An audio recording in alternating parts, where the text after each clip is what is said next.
Hello everyone, welcome to Kalamai's Academy. Today's important current affairs. First one,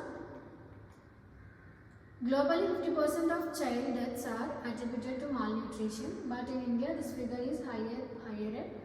So globally 50% child deaths malnutrition వల్ల అవుతున్నాయి. So India percentage ఎంత అని చెప్పేసి question, అది కూడా హయ్యర్ లెవెల్లో ఉంది. India percentage A 70%, B 80%, C 90%, D 95%. Answer is A 70%. So 70% global 50% ఉంటే ఇండియా మాల్న్యూట్రిషన్ వల్ల చైల్డ్ డెత్స్ ఎంత ఏ పర్సంటేజ్లో ఉంది అంటే 70%లో ఉంది. సో ఈ రిపోర్ట్ ఎలా ఏ ఇయర్ బేస్ చేసుకొని వచ్చింది అంటే 2021 బేస్ చేసుకొని వచ్చింది అనమాట. గ్లోబల్ 50% ఉంటే 70% ఇండియా ఫిగర్ ఉంది. Next one, most cases in the current mpox outbreak globally are reported among human. So globally mpox అనేది ఎక్కువగా అవుట్బ్రేక్ అవుతుంది కదా, అది ఎవరిలో అని చెప్పేసి question. So A women, B young males, C children, D old people. Answer is B young males. ఎక్కువ మేల్స్లో ఇది అవుట్బ్రేక్ అనేది ఎక్కువ చూస్తున్నారు. ఎంపాక్స్ అనేది ఎక్కువ రికార్డ్ అవుతుంది, మంకీ పాక్స్. సో ఇది ఏ వేరియంట్ అంటే మంకీ పాక్స్ ఇది క్లాడ్ 2 స్ట్రెయిన్ వేరియంట్ అనమాట. సో ఇది మోస్ట్లీ ప్రైమరీ మెయిల్స్లో ఎక్కువ చూస్తున్నారు, యంగ్ మెయిల్స్లో. Admissions in progress. Civils 2025 new batch start అవుతుంది at KalamIAS academy. Civils plus group 1 plus SSC CGL foundation batch. Consult KalamIAS academy. Next one,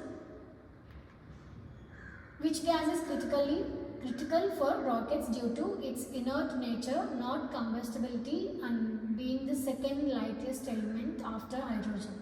so first హైడ్రోజన్ని rockets లెక్క use చేస్తారు కదా, దాని నేచర్ వల్ల, ఎందుకంటే లైట్ వెయిట్ ఉంటుంది. సో నెక్స్ట్ ఏ గ్యాస్ని యూజ్ చేస్తారు అని చెప్పేసి question. A helium, B nitrogen, C argon, D neon. So next hydrogen తర్వాత సెకండ్ యూజ్ చేసేది ఏ గ్యాస్ అంటే హీలియం యూజ్ చేస్తారు. So answer is helium. Helium ఇది ఎందుకంటే ఇది లైట్ వెయిట్ ఉంటుంది, non combustible in nature, and second lightest element after hydrogen అనమాట. సో ఇది అంటే దీని నేచర్ ఏంటంటే ఇది -డిగ్రీస్లో కూడా లిక్విడ్ స్టేట్లోకి ఫామ్ అవ్వదు, గ్యాసియస్ ఫామ్లోనే ఉంటుంది. గ్యాస్ స్టేజ్లోనే ఆ ఫామ్లోనే ఉంటుంది కాబట్టి సో ఇది కూడా హీలియంని నెక్స్ట్ హైడ్రోజన్ తర్వాత యూజ్ చేస్తారు. Answer is helium. Next one, the financial action task force is expected to release its report on India's mutual evaluation. In which year it was adopted. ఏ ఇయర్లో అడాప్ట్ చేశారు అని financial action task force.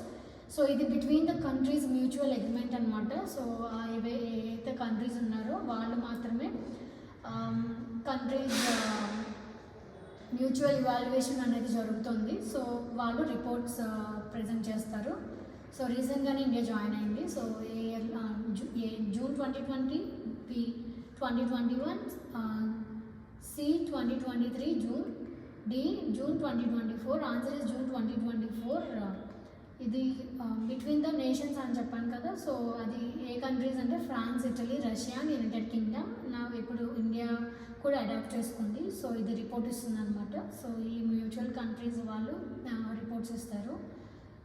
So regarding ఎకానమికల్గా కానీ లేకపోతే environmental మొత్తం as a whole report వస్తుంది అనమాట.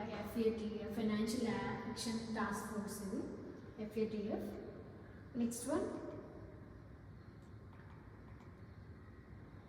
రీసెంట్గా MOU సైన్ చేసింది ఫర్ ఇండియా. దేని రిగార్డింగ్ అంటే for civil nuclear cooperation with India. ఇది ఫస్ట్ టైం అనమాట such agreement between the 2 nations.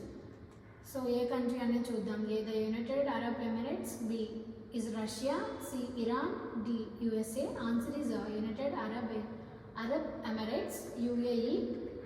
So ఇది ఎందుకు న్యూస్లో ఉంది అంటే ఇది India and UAE MOU sign అయింది రిగార్డింగ్ సివిల్ న్యూక్లియర్ కోఆపరేషన్. ఇది ఫస్ట్ టైం అనమాట. సో ఇంతకుముందు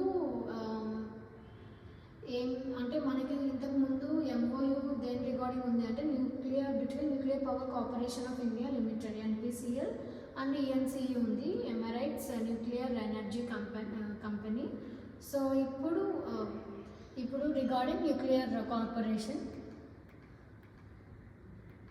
So answer is United Emirates, Arab Emirates.